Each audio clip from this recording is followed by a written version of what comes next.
আমি উচ্চ ৰক্তচাপৰ বিষয়ে সকলোৱে জনা উচিত। হাই ব্লাড প্ৰেছাৰ আমি সকলোৱে শুনি আছোঁ যে প্ৰেছাৰ হাই হৈছে, হাই বি পি। চ' আমাৰ যিটো মেডিকেল টাৰ্মত আমি হাইপাৰ টেনশ্যন বুলি কওঁ। আৰু হাই বি পিৰ বিষয়ে আমি সকলোৱে জনাটো এইকাৰণেই উচিত যে হাই বি পি আমাক বিভিন্ন ধৰণৰ প্ৰব্লেমত পেলাব পাৰে ইন দ্য লং ৰান। কেনেকুৱা?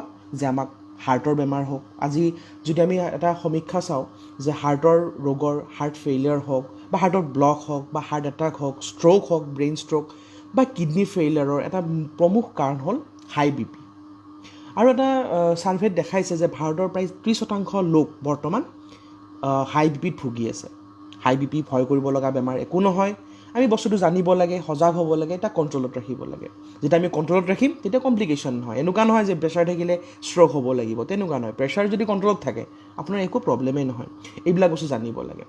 আজি আমি কথা পাতিম যে আমি কেনেকৈ এই উচ্চ ৰক্তচাপ, আমি এনেকুৱা হয়তো বহুত কম ফেমিলি থাকিব য'ত এজন হ'লেও আপুনি মানে হাই প্ৰেছাৰৰ ৰোগী নাপাব। চাওকচোন আপুনি নিজৰ ফেমিলিত চাওক, আপুনি গম পাব কাৰোবাৰ নহয় কাৰোবাৰ হয়তো আছে, মা দেউতা হওক, ককা আইতা হওক, কাৰোবাৰ নহয় কাৰোবাৰ প্ৰেছাৰ আছে। আৰু কিছুমানটো ফেমিলিত গোটেইকেইজনেৰে আপোনাৰ প্ৰেছাৰ থকা মানে ফেমিলি পাব। চাওক, এই যে প্ৰেছাৰটো হাই প্ৰেছাৰ বা উচ্চ ৰক্তচাপ, আমি কিছুমান সৰু সৰু কথা বিষয়ে জানি তাক আমি অৱলম্বন কৰি আমি তাক প্ৰতিৰোধ কৰিব পাৰোঁ। হয়, কিছুমান ফেমিলিয়েল থাকিব কাৰণ, কিছুমান হয়তো বয়সৰত আহিব যিটো প্ৰেছাৰ, সেইটো অকণমান আমি প্ৰতিৰোধ কৰাটো প্ৰব্লেম হয়। কিন্তু বেছিভাগ ক্ষেত্ৰতে বা 90% কেছেছতে আমি কিছুমান এই যিটো আজি আমি কথা পাতিম কেনেকুৱা কি খাব লাগে, কি খাব নালাগে, আমি এইবিলাক অলপ ফ'ল' কৰিলে আমি প্ৰেছাৰটো আমি কণ্ট্ৰলত ৰাখিব পাৰোঁ। আহক, মই ডক্টৰ সন্দীপন শৰ্মা, আৰু আমি কথা পাতিম যে how to prevent hyper tension, আমি কেনেকৈ উচ্চ ৰক্তচাপ প্ৰতিৰোধ কৰিব পাৰোঁ। যদি ভিডিঅ'টো ভাল পায় প্লিজ ভিডিঅ'টো শ্বেয়াৰ কৰিব, মোৰ পেজটো ফ'ল' কৰিব। নাম্বাৰ 1 কথাটো হ'ল যে আমি কি খাম কি নাখাম। বহুত কণ্ট্ৰভাৰ্চি আছে, বহুতে বহুত কথা কয়। চিম্পল কথাটো শুনক যে নাম্বাৰ 1 মানে কালপ্ৰিট আৰু মানে অপৰাধীটো হ'ল নিমখ। নিমখ গোটেই দিনটোত আমাৰ যে চামুচ থাকে সেই 1 চামুচতকৈ বেছি খাব নালাগে। গোটেই পুৱাৰ পৰা ৰাতিলৈকে যিমান খাব, দাইল খাব, চব্জি খাব, মাছ খাব, মাংস খাব, গোটেই 3 সাঁজত বা মাজতে যদি মগু বা বুটো অকণমান আপুনি তিয়াই থৈ খায়, তাতো যদি অকণমান নিমখ দিয়ে, গোটেই নিমখ দিনটোত আমাৰ 24 আৱাৰ্ছত 24 ঘণ্টাত আপুনি সেই 1 চামুচ নিমখ খাব লাগিব। তাত হাৰ্ডলি 4 পৰা 5 গ্ৰাম নিমখ থাকিব। ঠিক আছে, তাতকৈ বেছি নিমখ খোৱাটো উচিত নহয়। কিন্তু আমাৰ সমীক্ষা মতে দেখা গৈছে আমাৰ মেক্সিমাম মানুহে 10 গ্ৰামতকৈ বেছি নিমখ খায়, 2 চামুচতকৈ বেছি নিমখ খায় গোটেই দিনটোত। গতিকে এইটো খুব সাৱধান, নিমখৰ যিটো মাত্ৰাটো কমাই দিব লাগে। এইটো কৰিলেই মানে 40% মানুহৰ প্ৰেছাৰটো কণ্ট্ৰলত আহি যাব। ল' চল্ট ডায়েট কৈ থাকে টিভিত, পেপাৰত যে নিমখ বেছি খাব নালাগে, ডক্টৰে কৈ থাকে, তথাপিও মানুহে ফ'ল' নকৰে। নিমখ নাখালে যেন জুতি নাপায়, বহুতেতো এক্সট্ৰা নিমখ লৈ খায়, এইটোতো আকৌ বেয়া। নৰ্মেলিতো আপুনি মানে যিটো গ্ৰেভি বা কাৰী বা মানে যিটো জোলত খালে তাৰ ওপৰত আকৌ এক্সট্ৰাকৈ চল্ট লৈ বহুতে খায়, চালাডত খায়। কি পাপৰত বহুত নিমখ থাকে, পাপৰ বা পেকেটত যিবিলাক বস্তু থাকে, চিপছ হওক, এই মানে ধৰক যিবিলাক জাংক ফুড হয় এইবিলাকত বহুত নিমখ থাকে। তো প্ৰচেছড ফুডবিলাক বাদ দিব লাগে, নেচাৰেল বস্তুবিলাক আমি খাব লাগে। ছ'ডিয়াম যেনেকৈ বেয়া, নিমখত মানে আমাৰ ছ'ডিয়াম থাকে, ছ'ডিয়ামে বি পি বঢ়ায়। পটেছিয়াম আকৌ ভাল, পটেছিয়াম কলত বহুত বেছি পটেছিয়াম থাকে। তো আমি যদি ৰেগুলাৰ এটা কল খাব পাৰোঁ খুব ভাল। কলত পটেছিয়াম বহুত থাকে আৰু পটেছিয়ামে বি পি নমাত হেল্প কৰে। হয়, কিছুমান কিডনী ৰোগীয়ে পটেছিয়াম থকা বস্তু খাব নোৱাৰে, কিন্তু এজ হ'ল আমি নৰ্মেল যদি পপুলেশ্যনৰ কথা কওঁ, আমি নৰ্মেল মানুহৰ কথা কওঁ, পটেছিয়াম থকা বস্তু ফ্ৰুটছত খুব বেছি পটেছিয়াম থাকে, মৌচুমী টেঙা, কল, এইবিলাক পটেছিয়াম থাকে।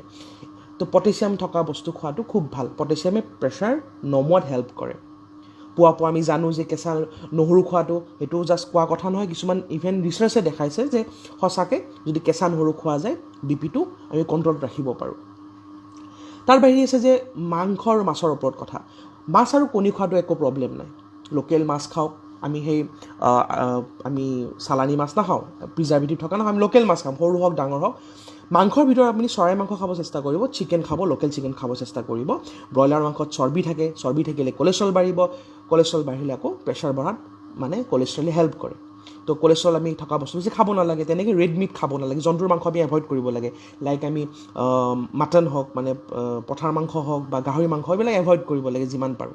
জন্তুৰ মাংস খাব নালাগে। আৰু চৰাই মাংস আমি হাঁহ, পাৰ, এইবিলাক কি হয় আমি উইথ স্কিন খাওঁ, ছালত বহুতখিনি চৰ্বি থাকে, এইবিলাকত খুব বেছি তেলাল হয় মাংসবিলাক, এভইড কৰিব লাগে। স্কিনলেছ মানে চৰাইৰ মাংস খাব লাগে, স্কিনলেছ আমি নৰ্মেলি আমি যিটো আমি কওঁ লোকেল চিকেন, সেইটো খাব লাগে। তাৰ বাহিৰে চৰাইৰ লগত যদি সেই আপুনি ছাল থকা মাংসবিলাক খায়, যিটো আমি নৰ্মেলি হাঁহ, পাৰ, এইবিলাক কি হয় ছালৰ লগত খোৱা যায়তো, তো সেইবিলাক কিন্তু প্ৰেছাৰৰ কাৰণে খুব এটা ভাল নহয়, তাত খুব বেছি কলেষ্ট্ৰল থাকে।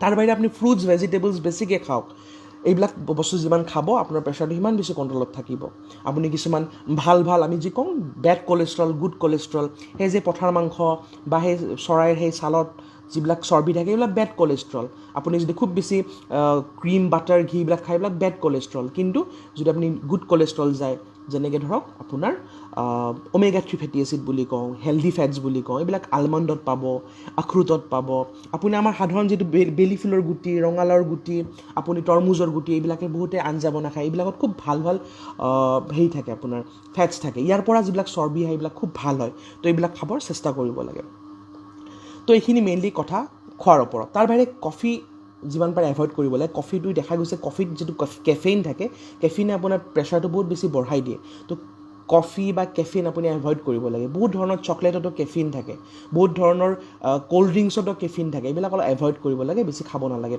চুগাৰৰ ইনটেকটো কমাব লাগে চেনি বেছি খাব নালাগে আৰ্টিফিচিয়েল চুগাৰ খোৱাৰ কোনো দৰকাৰ নাই ফল মূলত যিখিনি নেচাৰেল চুগাৰ পাব আমি যাক ফ্ৰুক্টোজ বুলি কওঁ সেইটো বেছি ভাল হয় সেইটো খাব আমাক চেনি লাগিব আমাক দেহক চেনি লাগিব চলি থকাৰ কাৰণে আমাক শৰ্কৰা লাগিব কিন্তু আৰ্টিফিচিয়েল পেকেটেড সেই জুচৰ সেইবিলাক আমি নালাগে ফলটো ফল হিচাপে ভগৱানে যেনেকৈ দিছে আমি সেনেকৈ খাম আমি আৰ্টিফিচিয়েল ফ্ৰুট জুচ আমি নাখাওঁ এইবিলাক এভইড কৰিব লাগে স্মকিং একেবাৰে কৰিব নালাগে স্মকিংটো বহুত বেছি বেয়া প্ৰেছাৰৰ কাৰণে বহুতে ভাবে যে স্মকিং কৰিলে অকল লাংছৰ বেমাৰ হয় বা কেঞ্চাৰ হয় নহয় স্মকিঙে প্ৰেছাৰ বহুত পৰিমাণে বঢ়াই দিয়ে মানে আপোনাৰ চিগাৰেটত যিবিলাক ৰাসায়নিক দ্ৰব্য থাকে তো স্মকিং কৰিব নালাগে এলকহল যিমান পাৰে কমাই দিব লাগে পাৰিলে বন্ধ কৰি দিব লাগে স্মকিং এলকহল আপুনি এভইড কৰক এইবিলাক ভাল কথা নহয় তাৰ বাহিৰে আমাৰ আজিকালি দেখা গৈছে যে ফিজিকেল এক্টিভিটি আমাৰ কমি গৈছে আমাৰ মেণ্টেল এক্টিভিটি বাঢ়ি গৈছে আগৰ দিনত কি আছিলে ফিজিকেল এক্টিভিটি বেছি আছিলে আজিকালি যান্ত্ৰিকতাৰ যুগত বৈজ্ঞানিক যিবিলাক আৱিষ্কাৰ হৈছে আমি ঘৰৰ ভিতৰতে চব পাওঁ আমি একো কৰিব নালাগে এই পুখুৰীৰ পৰা পানী আনি যাব নালাগে কুঁৱাৰ পৰা পানী তুলিব নালাগে টেপ খুলিলে পানী ওলায় একোৱেই কৰিব নালাগে আজিকালি মানে বজাৰৰ ঘৰত কৰি দি গুচি যায় আপুনি যদি কিবা এটা অনলাইন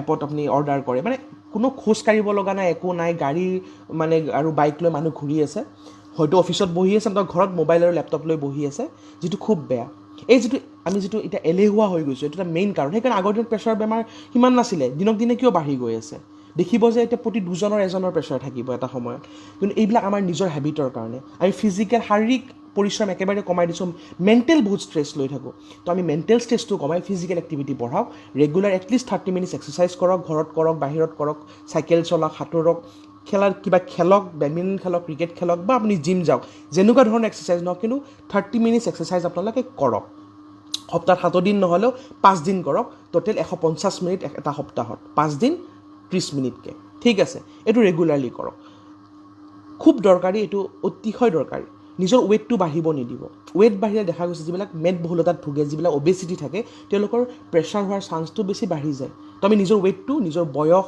উচ্চতা আৰু লিংগ অনুযায়ী আমি মেইনটেইন কৰিব লাগিব এইটো আপুনি নিজৰ ডক্টৰক সুধিলে বা অলপ যদি আপুনি নেটত চাই গম পাই যাব আপুনি আপোনাৰ ৱেইট কিমান থাকিব লাগে ওজন কিমান থাকিব লাগে আপুনি গম পাই যাব আপোনাৰ বয়স আপোনাৰ লিংগ আৰু আপোনাৰ যিটো উচ্চতা অনুযায়ী ঠিক আছে এইটো খুব দৰকাৰী তো আৰু শেষত ক'ম যে মেডিটেশ্যন কৰক আপুনি প্লেন কৰক ষ্ট্ৰেছ এংজাইটি ডিপ্ৰেশ্যনৰ পৰা দূৰত থাকক লাইফটো প্লেন কৰক যাতে যিবিলাক বস্তু আপোনাক অশান্তি দিয়ে আপুনি পইণ্ট আউট কৰক আৰু সেইটো বস্তুৰ ওপৰত কাম কৰক যিটো আপোনাৰ ষ্ট্ৰং পইণ্ট তাক আৰু ষ্ট্ৰংগাৰ কৰক জীৱনত আগবাঢ়ি যাওক যাতে কোনো ধৰণৰ এইবিলাক যদি লাইফটো খেলি মেলি এটা সৃষ্টি নকৰিব লাইফটো এটা প্লেনত যাওক এটা প্লেনত থকা মানুহবিলাকৰ জেনেৰেলি এংজাইটি ডিপ্ৰেশ্যন নহয় যিবিলাকৰ লাইফত কোনো প্লেন নাথাকে তেওঁলোকে আল্টিমেটলি কি হয় বহুত ষ্ট্ৰেছ আউট হয় বহুত ষ্ট্ৰেছ আহে ব্ৰেইনত কামবিলাক টাইমত নহয় গতিকে সদায় প্লেন কৰক লাইফটো প্লেন এটা কৰি পেলাই আগুৱাই যাওক এইখিনিয়ে কথা আৰু যদি ভিডিঅ'টো ভাল পাইছে প্লিজ ভিডিঅ'টো শ্বেয়াৰ কৰি দিব ধন্যবাদ